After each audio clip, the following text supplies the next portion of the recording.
My research area mostly is cryptography. Cryptography is an absolutely fascinating branch of science, but it's actually something that's really important in the everyday world as well. For example, every time we make a mobile phone call, there's some cryptography involved in the background to protect our communications, and so that the operator of the network can be sure that we really are a legitimate owner of a mobile phone. Every time we buy something on the internet, we send our credit card number across the network, and we want to have some guarantees that the bad guy who might be listening in on our communications can't grab our credit card number.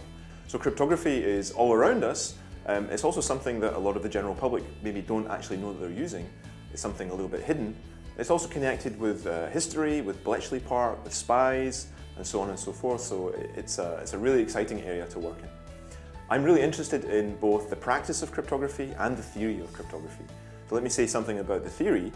Really, we have a mixture of mathematics, computer science, engineering, social aspects, sociology and psychology when we want to understand how cryptography works and whether it's secure or not. My main focus is on the mathematical and the computer science aspects, but you have to be aware of the whole picture when you're trying to say something about the security of a system. My research has had quite a lot of practical impact. For example, back in 2009, working with a couple of the PhD students in my team, we found some vulnerabilities in a protocol called SSH. SSH is a protocol that's very widely used by network administrators and system administrators, IT professionals, when they want to remotely control computer systems. For example, you might have a server which is running some important application for your company, but that server might be located in a different country. So it's not practical to go and visit that country in order to do the server maintenance. You want to be able to do it remotely. At the same time, you want to make sure that your communications and your login to that remote server are protected.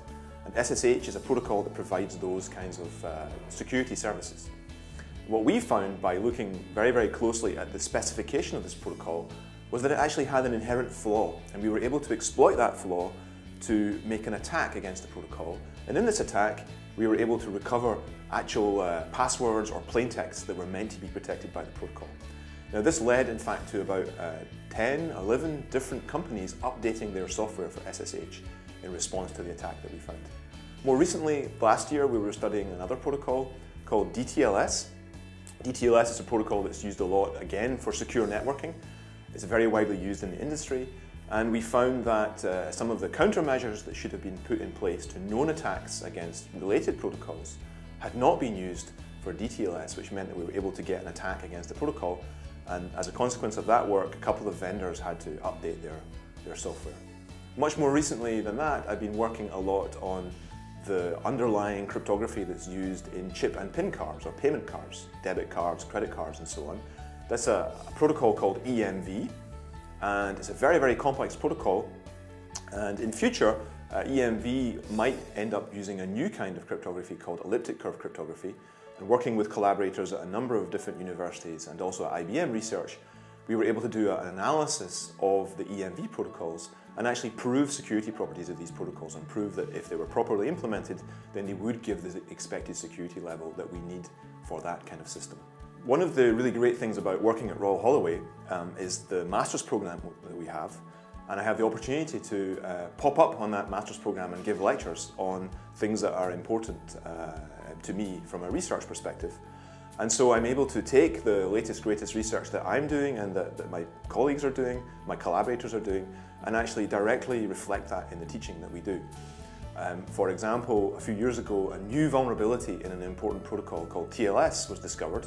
It was announced on a Thursday afternoon, and on the Monday morning following, I was able to actually include that in my lecture on TLS. So we were able to react really quickly and get the latest research into the teaching that we do. But it works the other way around as well. For example, when I'm teaching network security, in order to teach it effectively, I have to understand it. And then to understand it, you have to really examine the details and understand what's going on in network security.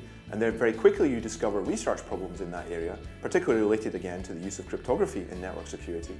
And before you know it, the classes that you're teaching are then influencing the research that you do. So there's this very nice feedback loop between the teaching and the research that I do.